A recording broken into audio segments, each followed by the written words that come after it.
Hello বন্ধুরা, good afternoon. আজকে রবিবার দিন আমাদের মেনু হচ্ছে বড় বড় ধামসা আলু দিয়ে মাটনের রগের ঝোল। এটা কুকারে সিটি দেওয়া হয়েছে আর এখানে রয়েছে রসুন। এখন কুকার থেকে ঢালা হবে কড়াতে।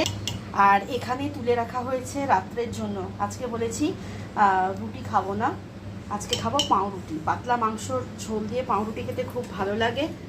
আর হয়েছে আমের চাটনি, ঠিক আছে, আর সঙ্গে হয়েছে উচ্ছে চচ্চড়ি। তাহলে আজকে আমাদের মেনু হচ্ছে উচ্ছে চচ্চড়ি, মাংসর ঝোল, ভাত তো হয়েছে অ্যাজ ইউজুয়াল, আর সঙ্গে রয়েছে আমের চাটনি। তাহলে চলো চটপট খাবার খেয়ে নিই। প্লেটটা সাজিয়ে নিয়েছি, এটা আমার ছেলের প্লেট, আর সঙ্গে রয়েছে গন্ধরাজ লেবু। তো দেখো, ওকে খেতেটা দিয়ে দিই, তবে ও চাটনি খাবে না বললো।